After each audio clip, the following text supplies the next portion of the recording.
あとさ、思ったんだけどさ、社会経験っていう意味では、イラストレーターさんってフリーランスだったらメールの管理とか、こう、人とのやり取り自分でしないといけないからさ、よっぽど絵上手くない限り、ある程度の社会性って持ってないと、ちょっと不安じゃない？それはそう。いや、わかる。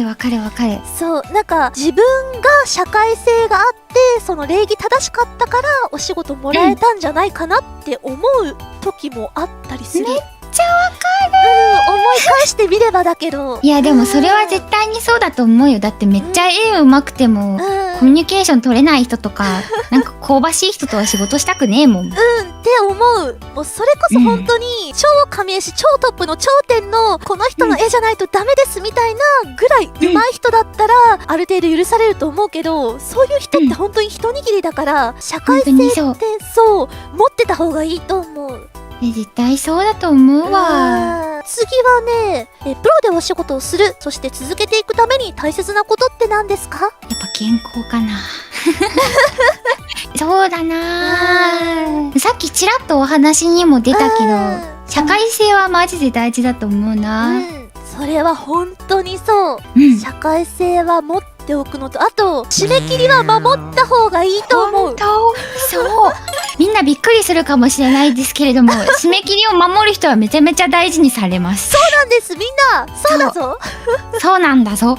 締め切り守る人には仕事が来るぞ。そうだよ。当たり前やって言うけど、そうでもないんだよ。そうでもないよ。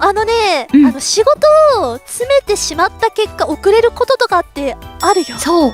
めっちゃある。あるんです。やっぱフリーランスだと健康が害されて遅れる時とか全然ある。そうだよ。ウィちゃんはお耳がもう大変なカーニバルになっちゃってたことがありましたから、あの時なんか本当にスケジュールがもうごちゃごちゃだったんじゃない？もう爆発したね、さすがに。だよね、さすがにそうよね。っていうことも全然あるからね。守った方がいいのはあたりの前なんですけれども。そう。あと、ダメなのよ。あれだ、返事が早いのとかも結構さ、返事早い人ってお仕事重宝される気がする。ね、返事早い人って仕事できる人だから。仕事欲しい人って締め切りと返事早いのを守って、あと社会性があれば、割と絵が少し、周りと比べてっていうかちょっと自分足りないとこあるなって思っても意外と仕事取れると思う。わかる。正直、同じぐらいの画力の人って大量にいるから。そう、いるんですよ。そういうところでね、差をつけていけたらいいんじゃないでしょうか。そう、コーナーで差をつけていきましょう、これで。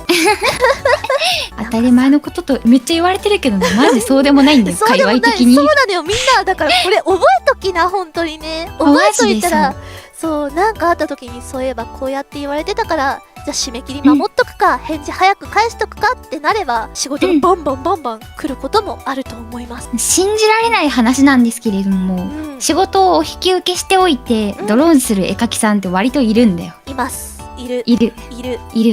だから返事を返す人っていうのはすごい信用されるんですよ。そうなんです。あと、だんだんね、締め切り破ったりとか適当なことしてると、だんだん仕事なくなっても来ますからね。